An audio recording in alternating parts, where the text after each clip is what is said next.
everybody, this is Joe Platt and Chris Elder. with Place Navigators coming back to you for our second episode. Hey, Chris, just to really recap here, in our first episode, we talked about the five W's. What are the five W's? So we got who, what, when, where, and why. As far as who should be buying properties, what kind of properties you should be buying, and when to buy it, where to buy, and why to buy it. And you guys really need to listen to the first episode. We laid it down. It's pretty much the basics of real estate, five W's. I hope you guys enjoy that show. And Joe, I'm really excited about today's show, man. Yeah, me too. Me too. I think we got a really good kind of springboard off of that conversation. And really what it is because I know you and I as business partners and fellow real estate investors, like we have a lot of the same beliefs. And I think one of those beliefs that we're both really got a lot of synergy around is that real estate is, I think, maybe the most superior real estate wealth, or sorry, not real estate, but wealth building tool that we have. It is real estate, right? I kind of jammed it all together because that's how much I believe it is. And so what we wanted to do in this episode is we wanted to talk a little bit as kind of with our two different hats. One hat we have is that we help people buy, sell, and invest in real estate. But our other hat is that we are real estate investors.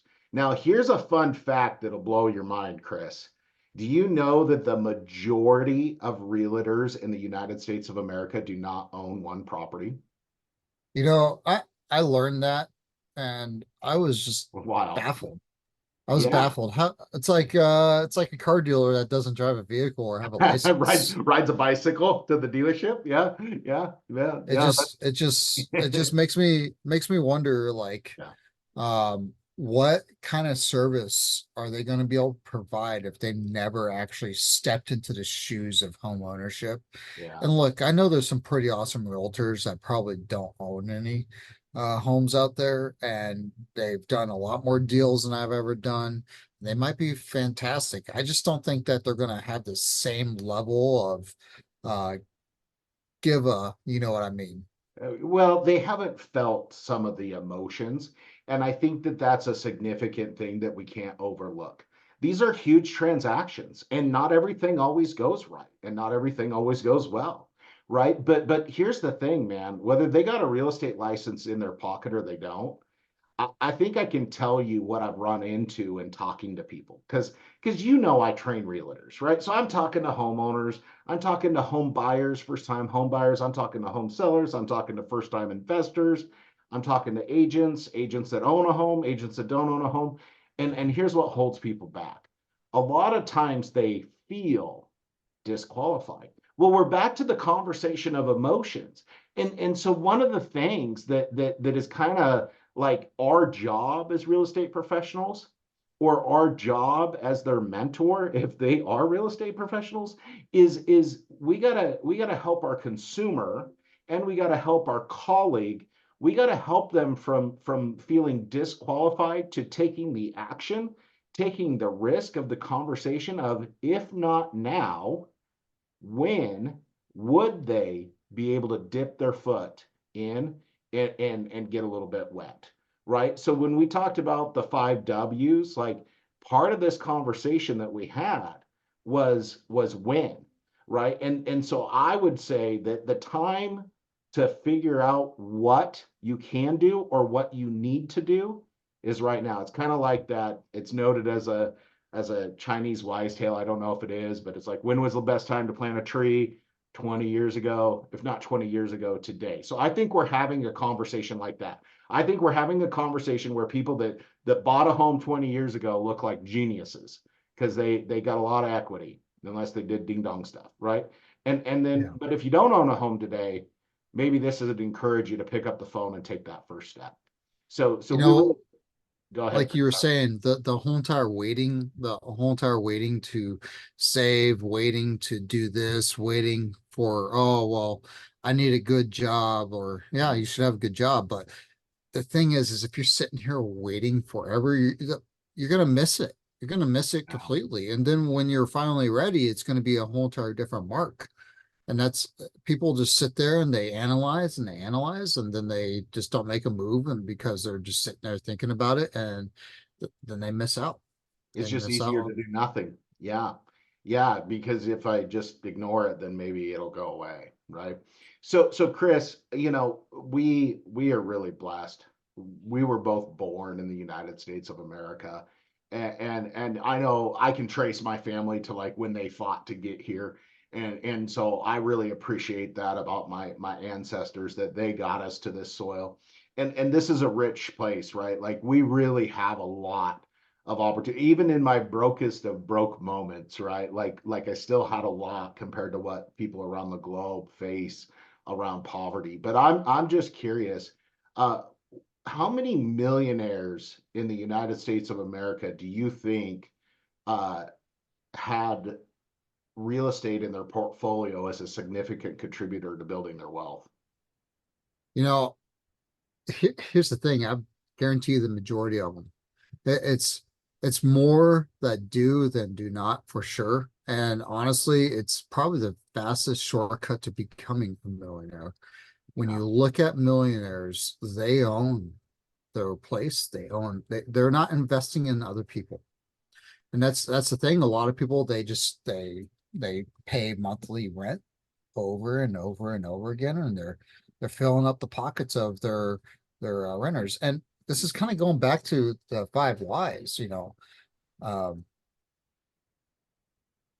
the whole entire aspect of owning a home. There's always a time to rent, there's always a time to own, and there's always a time to sell. I'm not saying that renters are bad, it's a bad time, but you should really try to be positioning and getting yourself to the right time to be there to having a buy your plan. first home, you know? Yeah, just having a plan, right? I've rented homes. There's a time to do it, but there was always a plan too of when we were going to make a transition, right? So we know a few things are true. We know that most people prefer to live somewhere. I mean, we got some friends like downtown Seattle and downtown Portland that apparently don't prefer to live anywhere in particular, but that's not common, right? And so when we're getting started, Chris, like sometimes we can scrape enough money to buy the space that we need for us, or maybe we have a family or that kind of thing. But sometimes we meet people that they're not quite ready for that full payment. What tools do they have at their discretion to maybe take what seems impossible and make it possible? You, there's so many tools out there, and a lot of people are going to be like, well, I need to save up money, and I need to do all that. But I'll tell you what, 90% of the millionaires out there, they started somewhere, and house hacking is House. pretty solid, pretty Okay, solid now, way of getting to that position, you know? so for us old guys that have a little wisdom in our beard here, what is house hacking? Okay, so back in the day, we used to just call it having a roommate. All Ah, right. Or you rent out the downstairs of your home to some other family. I know the first home I bought, I made sure I bought a home with a mother-in-law in the back. I lived in a tiny little shack back there, and I fixed it up and I rented out the upstairs and downstairs. And I made more than what my mortgage was. So I was actually not only living for rent free, but my mortgage was getting paid in the same process. So your first house, so this was important. We really wanted to hit this.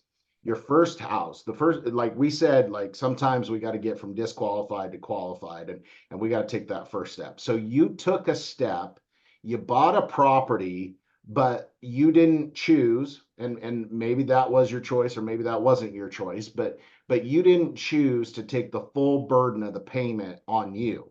Now let me ask you before we go on with that, because it sounds like you made some money off these tenants, but did you have 20% down? Oh no. So a lot of people were like, "Oh, so you used your VA loan." No, man. This is 2007. 20-year-old Chris was not that smart.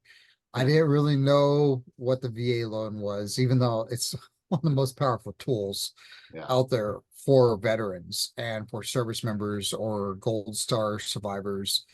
There's just so many benefits to using that VA loan to create Yeah. yourself some generational change, you know.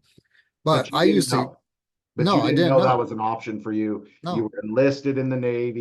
You could have Mhm. maybe had your DD 214 to have that benefit, but you Well, didn't know. So I didn't have a DD 214 yet because I was still active duty, but I still had my benefit. That you don't need to get out to have your benefit. You have your benefit the day that you get out of boot camp. You're officiated. You are now, you know, you're now part of that group, and you could start using your VA benefits right away. And you know, the loan product that I used was, you know, not a very good one. It was one of the mouth breathers that you could fog up a mirror. Uh, and it for you to wasn't a have. very it was not a very good loan product. I Yeah. did not get hooked up my first home. So Um, it turns out the federal government actually made a lot of laws around those loans, but I had them, you had them, our yeah. baristas had them, you know, the lady cutting my hair had them, you know, but I mean, maybe we'd have less people sleeping on the park bench if we still had those So loans. yeah, so I didn't have 20%, but you know, I occupied my home. Home owner occupied loans is one of the easiest loans to get. And first step to securing those kind of loans is, well, before you work with me or Joe, then find a good mortgage broker that's going to help you navigate through all those products and also coach you on how you need to get your finances set up.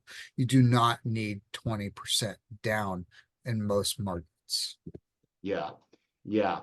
Yeah. So I want to circle just for a minute back on this conversation, Chris, that we're having about having the down payment. So here's what I see. You know, you and I, our team, we get to work with a great group of people around us, and we service two major metropolitan markets. We service the greater Seattle area and the Treasure Valley in Boise, Idaho. And so in these two markets, like I think we could make a couple of assumptions just to have the conversation. And the first assumption I'd say is if you're living in the metro, you're probably paying at least $2,000 a month for anything that you know you'd be glad to invite us over for dinner at. Like if you're paying less than that, it just depends on your. I mean, we got some rural areas within an hour of Boise, but you know, most people I'd say that's probably a reasonable rent amount. And honestly, we know in Seattle that that's actually pretty skinny. We got a lot of people paying more like 3K and greater. So we're Yeah, going to take that assumption and we're just going to do some easy math. We're going to say $2,000 a month and we signed a 1 year lease, we're spending $24,000 a month on rent. Yeah, the man's got a calculator, right? So then if I say, well, let's just kind of squish these markets together and say, what's a reasonable average price point of a home? Chris, what do you think that number is? Just for the sake of a conversation. 500,000 is an average home price, I feel. Okay, so now because we're in these two markets, I'll tell you one of them does appreciate faster and harder than the other one. But if we take them and we squish them together, I'm going to tell you that it is not a overly optimistic position to say that year over year appreciation could easily be 5%.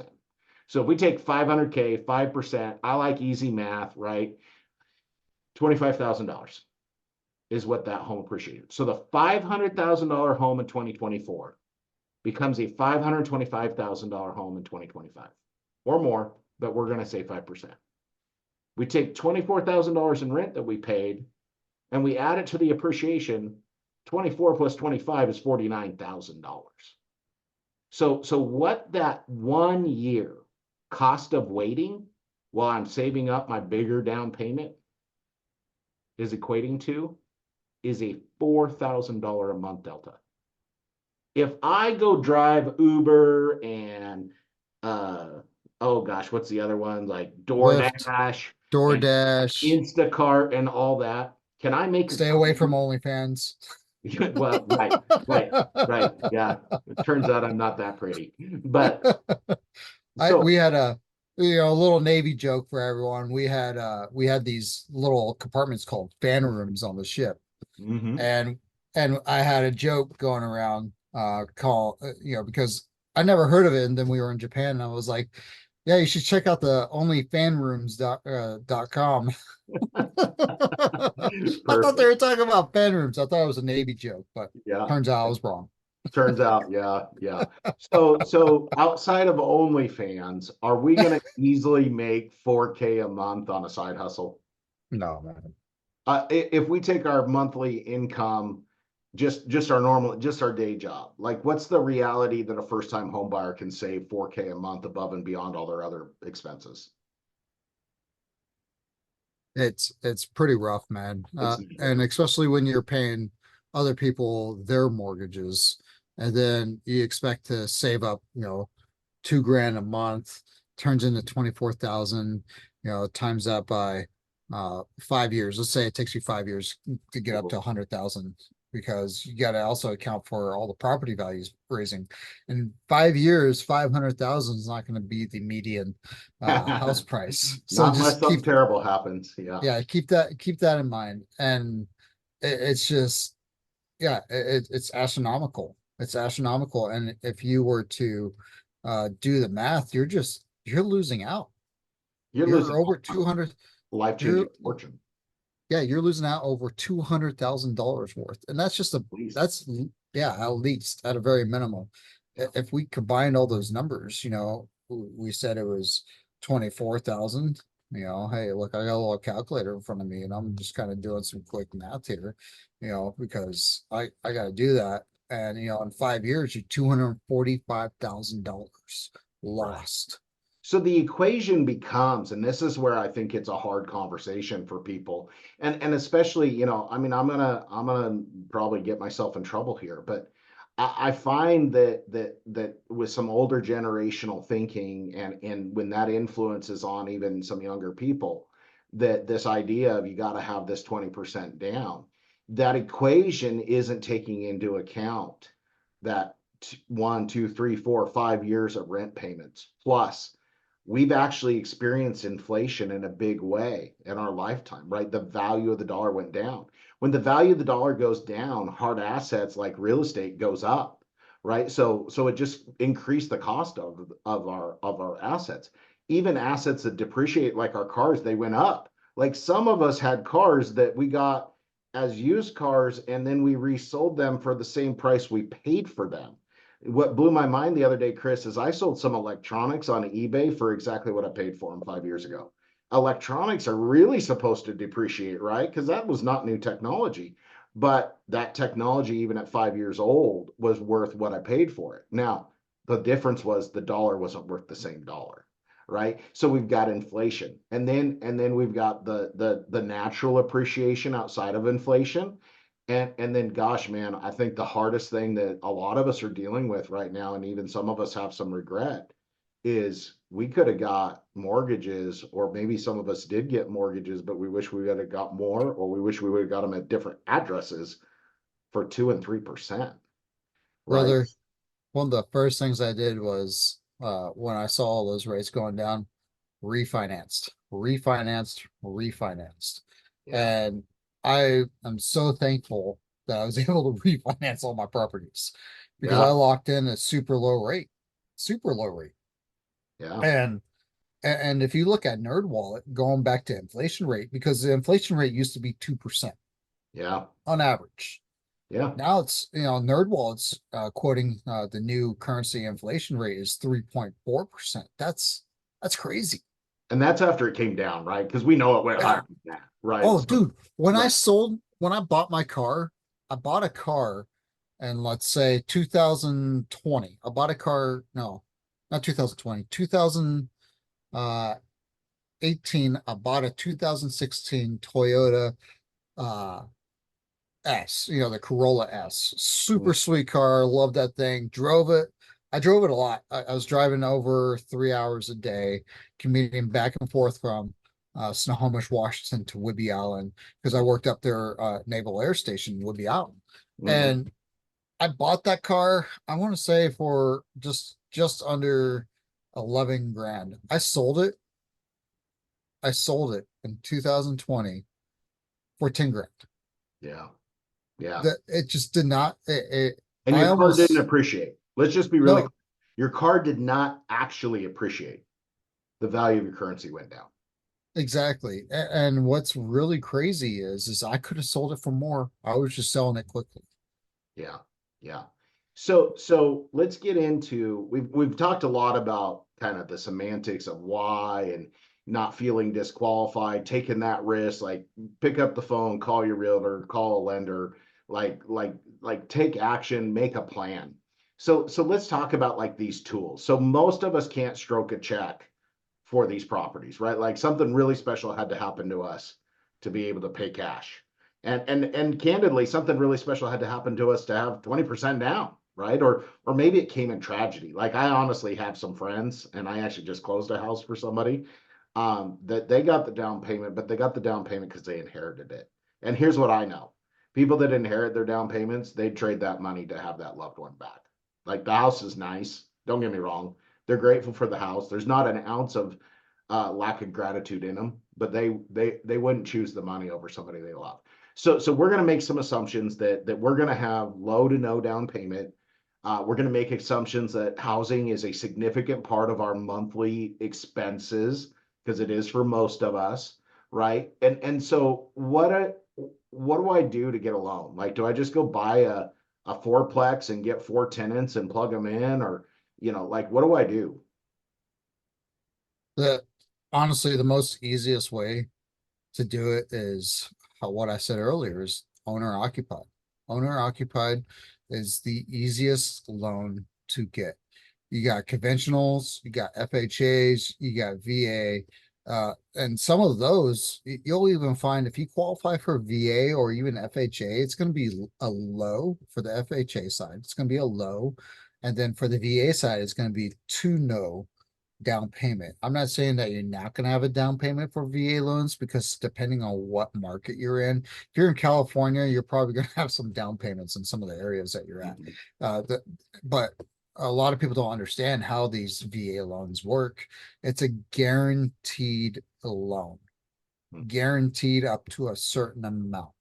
So you may have to put a down payment if it goes over that amount. So just keep that in mind. And working with that good um, mortgage broker that's out there, they're going to keep you within that guidelines. You need to know what you're pre-approved for. I I am so thankful I got that loan that wasn't really good for me. Hey, it was one of those Sharky loans loans. that oh yeah, it was one of those shark loans that the federal government came out and created a whole bunch of new laws Yeah, because the like you said, the hair barber had it, the store bagger had it, yeah. a lot of people that shouldn't have had it. We call And them we call them Ninas. No income, no asset. NINA. oh man, Nina loans. yeah, it was bad. And Yeah, I'm really thankful that they corrected that because a lot of people were losing their homes yeah, because they just couldn't afford it. They just couldn't afford yeah. it, and they were very predatory type loans. So were you at risk of not being able to pay that loan? So here's what I did. I found the property I knew I could house hack. It wasn't called house hacking yet. I Mhm, know everybody's like, oh, house hack this, house hack that. It wasn't called house hacking. It mhm. was just I chose to live a certain way so that way later on I could live a better way. Like Yeah. you sacrifice now for the greater uh tomorrow. You know what I'm So saying? And yeah, Dave Ramsey, he's live like today, or live like no one else today so you can live like no one else tomorrow. yeah. So let's again, like I we got so much here and we don't want to get too deep in the weeds, but there's some really important things here. So we said that the easiest loan, the easiest tool to buy is a low to no down payment. Could be conventional, could be FHA, could be VA, that kind of stuff. Like we're not going to touch that right now. But we said owner occupied, and Chris said I had roommates, I house hacked this thing, right? So I mean, is that legal? I mean, did we commit mortgage fraud by doing that? No, it's 100% legit.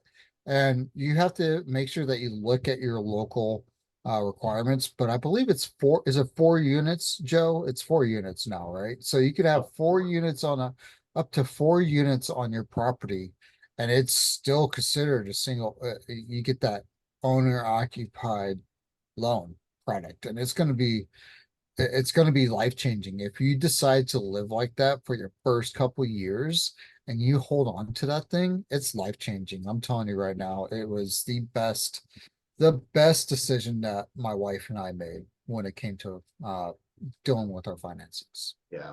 Yeah. The truth is, Chris, is that the lending has actually caught up with the trend.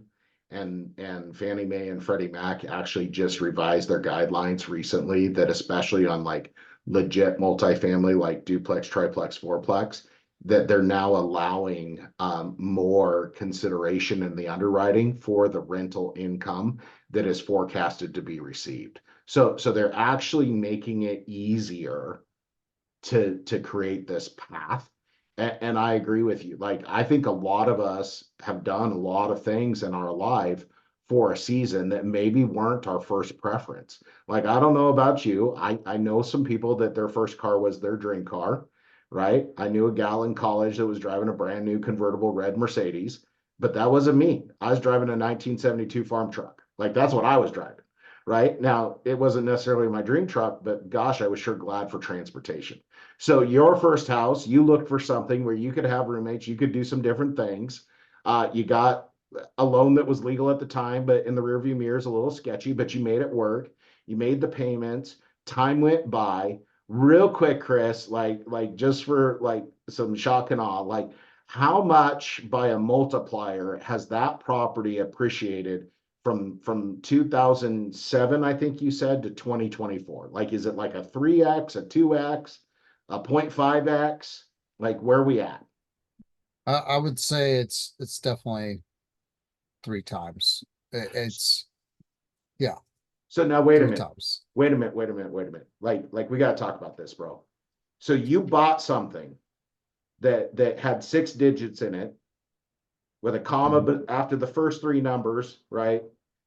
And you put little to no money down, and then you bootstrapped the payment. You got roommates, you did whatever you had to do. You probably put some money into fixing up the property, right? Like you spent some bucks, but you Yeah, did not spend 6 figures, right? Like out of your actual pocket I would say I would say we were pretty close to that with all the improvements that we put by the into time the you got it all property. done. Okay. You know what I'm saying? So But and we're still not done. And you're still not done. that's just the part of it. But But it yes, three tripled. times. But it tripled in value. Right. So Hmm. like I'm just gonna take some guesses and it doesn't have to be specific, but like if it was a $300,000 property in 2007, you're saying in 2024 that that's a $900,000 property, and you put maybe a hundred and a half in it by now. You maybe need to put some more money in it. But Yep. I'm seeing the difference between 3 and 9 is $600,000. Like, who would trade 150, 200? I mean, I'd trade you 300,000 for 600,000. Do you want to meet Oh us yeah. later? Like, I mean, right? Like, so the return was there. So let's keep talking about your story, bro, because obviously, like, you made some decisions. You said you made some hard decisions, some risky decisions, but the test of time is kind of looks like it's worked out for you, and that's what I find with a lot of people today. How many properties do you own? So today we have uh 3 properties Three properties. and oh yeah, three properties. And so the way that we did it was we bought a property right after that first property. It was, we bought it in '07, and then probably right around 5 years, almost 6 years later, we bought another property. And we bought a property that just required a little bit of sweat equity. The inside was pretty nice. We didn't do much to the inside. I think we changed the floors. That was really it. And I remodeled a bathroom.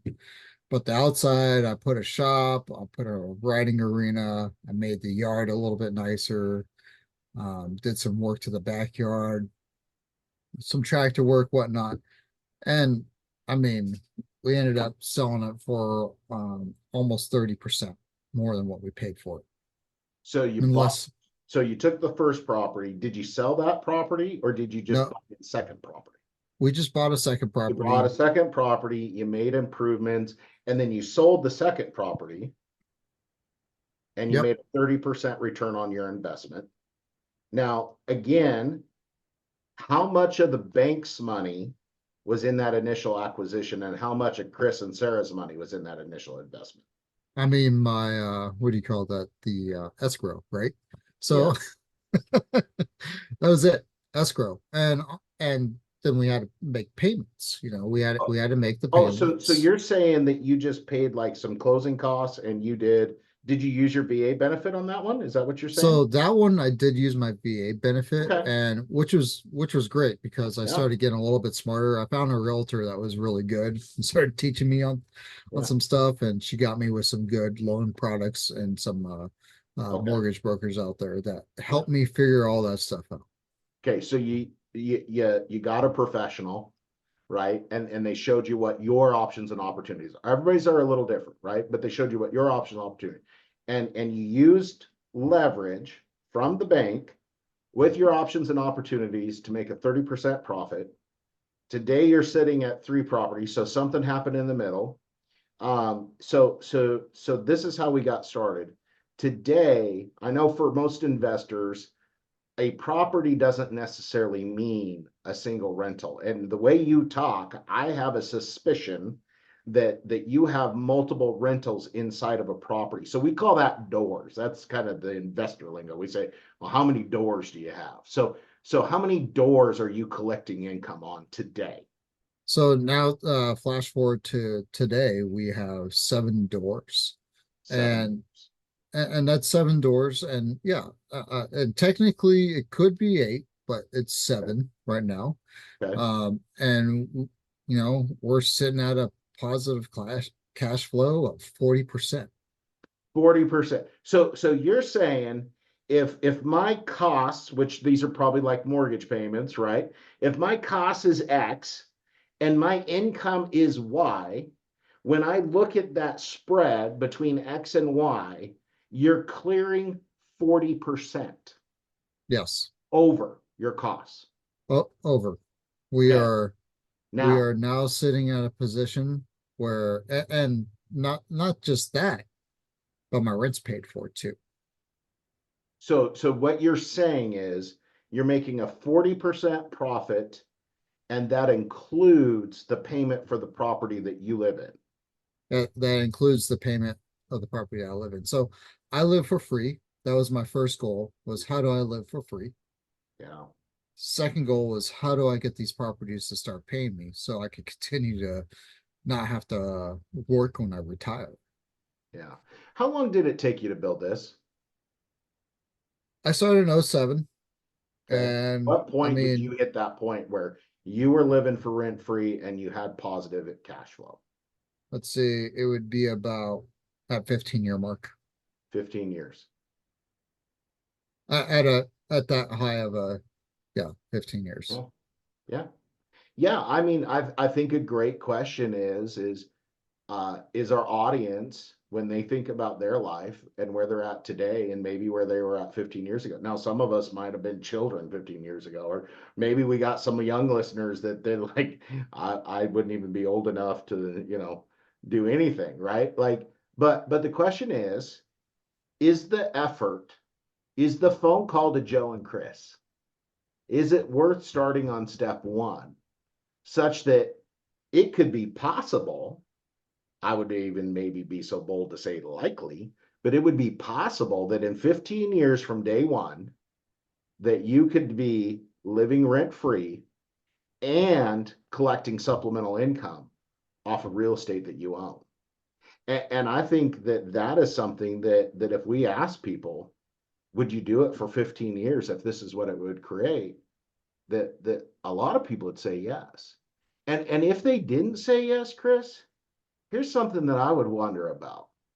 How many of us in our careers only work for 15 years and then hang it up and get a paycheck every month? Now, does it happen for some people? Sure, it does. Sure, it does. But is that some people, most people? No. Probably not. And that's exactly how you should look at owning properties. In my opinion, It's really the smartest way to look at a property, and not just because I did it. And I'm not that smart. Let's just put that out there. I'm not the smart one in this Hard in this enough. in this room. I mean, you do not have to be a rocket scientist to figure this out. What you need is a good partner. Mm, When you have a good partner, a partner in life, a partner in business, mm. a partner in crime, a partner in wherever you're doing. So, I You mean, need you're talking about your life partner, like your wife. You're talking exactly. about like you partnered with other realtors and lenders. You're talking about like, I mean, your partner could have been your handyman or your Mhm. landscaper, right? Like you're talking about that kind of stuff. Exactly. You need to make sure that you align yourself with people that are worth their weight. Mm, And you got to be you can't be afraid of work. You can't be afraid of work. And that's one of the biggest quorums that people have with the strategy is the man, three T's.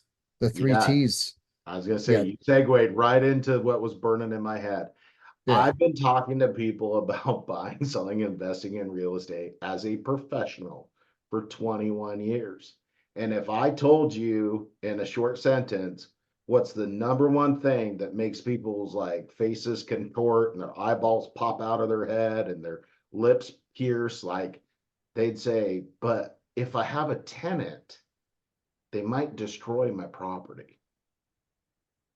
So Chris, have your tenants all been like angels with like halos and they all paid early and they all treated your home like their own home and they did like what our dad said, which is you return the car like washed with a full tank of gas, and if the windshield wipers are gnarly, you replace those too. Like, did you get all those tenants? Did you get all the good tenants? Look, it's we're talking about real life here, and nothing in real life happens exactly how the movies work. It's not like that. And I'll tell you what, I've It's made not some mis HGTV. no, it's not. And I've made mistakes on my end, and my one of my biggest mistakes that I learned was how to properly screen my tenants, how to properly manage my property, how to properly respond to tenants' needs, how to respond to properties' needs. When I figured out all of that, then it really streamlined a lot of things for me. Now, do I not, I experience it. And just like when you go to work, the people that are listening, I'm not talking to Joe because I don't think Joe goes into an office that often. Um, Wow, Mr. We share an office. oh man. So, kind of pivoting the conversation, people's biggest fear is having tenants. We call them in the office that we share that you say I don't go to, the three evil T's: toilets, tenants, and trash.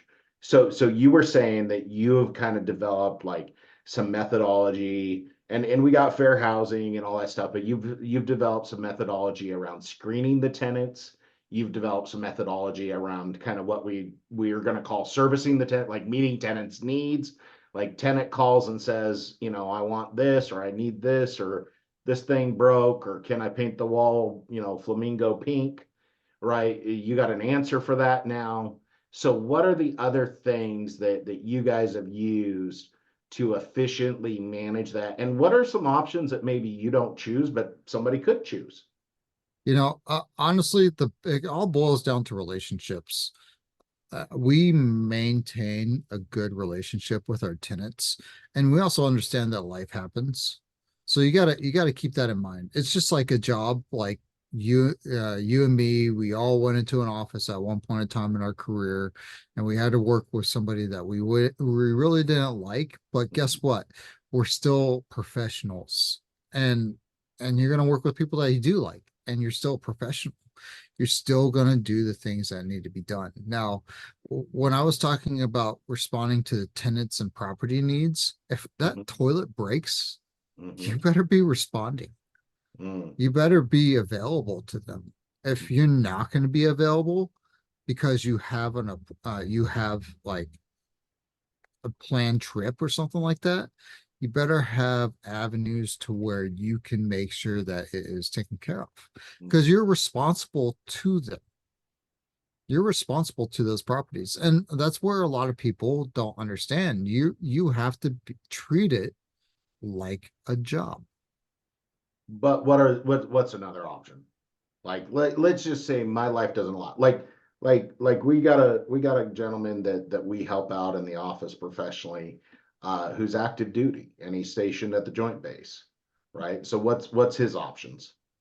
And I'm glad you mentioned this because when you get to a certain point and you're not able to manage it and you have to deploy and selling is not an option, or you just don't want to have to deal with the three T's. You have other programs out there. You have property management companies that can really help you out.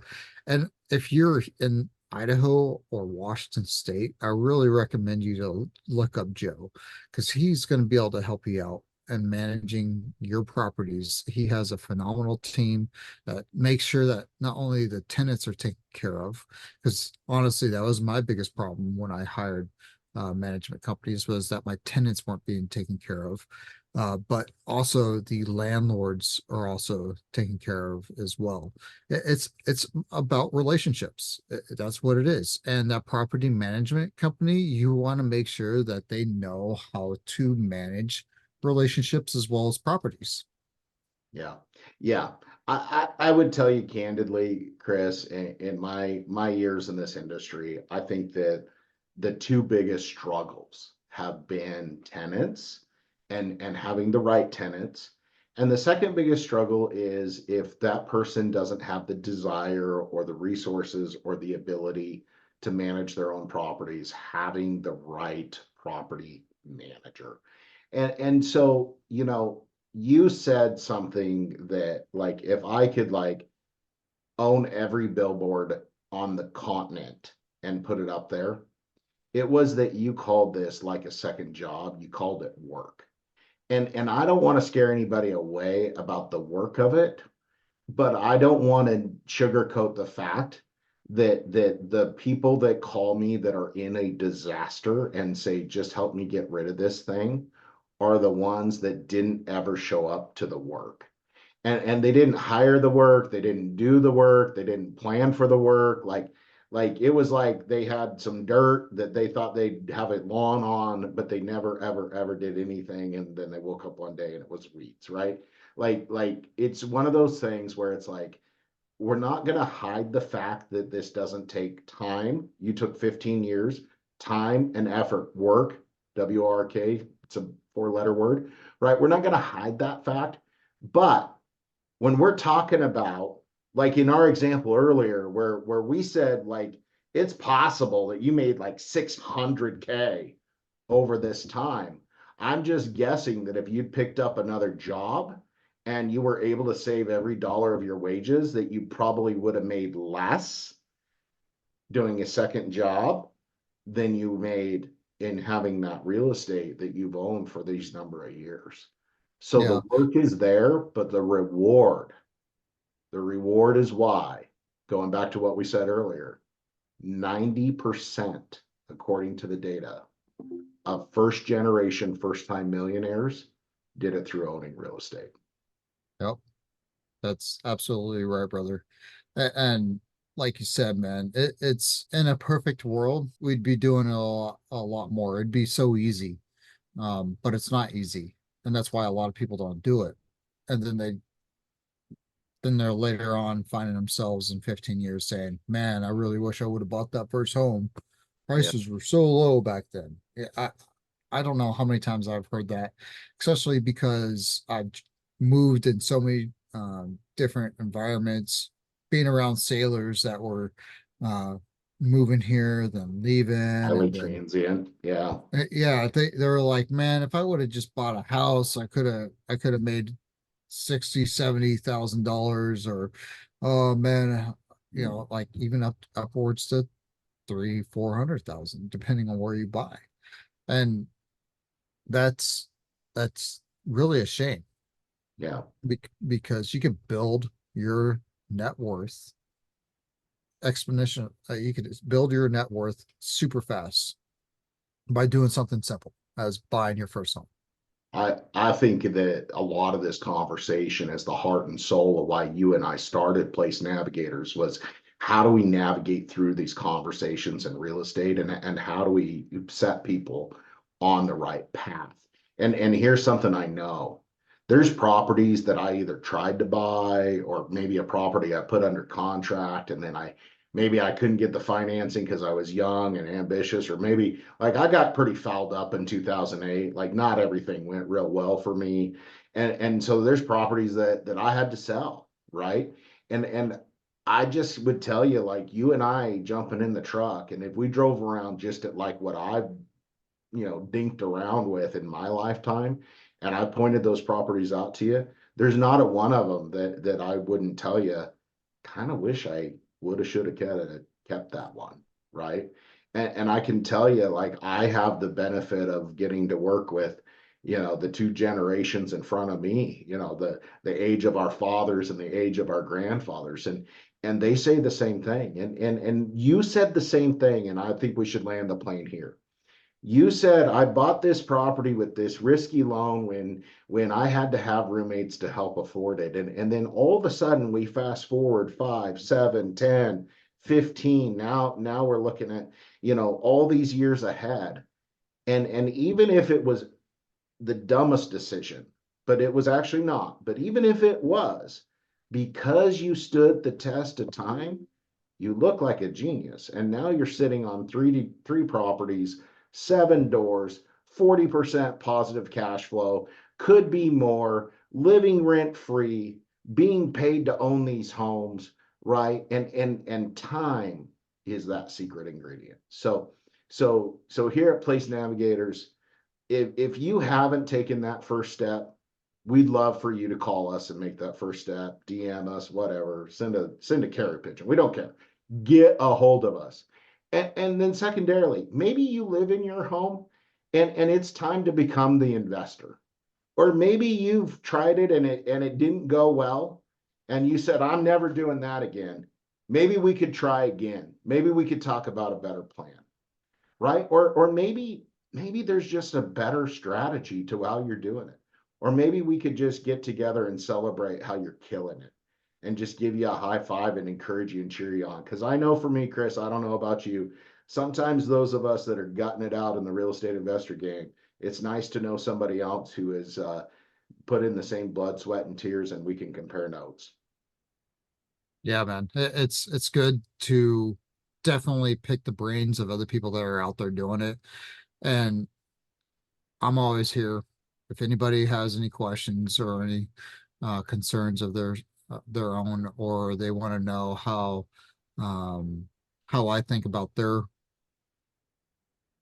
path to their own real estate journey. I'm here. Like, talk with me. And honestly, you shouldn't wait. You're not going to be able to catch that train. Yeah. You should jump on it before you miss it and you end up behind, because it could happen. You could either be, on one hand, you could be the cautious person and not succeed, or take a risk and succeed. And maybe you fail, but hey, you fell upwards. That's how you do it. You don't fall back, you fail upwards. And you can't fail upwards if you don't get off that Yeah. um Yeah. get off that station.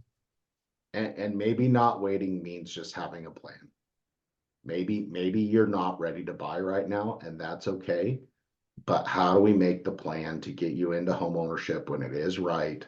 And we can help you have the same story, invite you on the show in the future to tell us how you did it. This is Place Navigators. We're thrilled to get an opportunity to share with you about real estate and how to build your wealth. I'm Joe Platts. I'm Chris Elder. Until next time, we'll talk to you soon.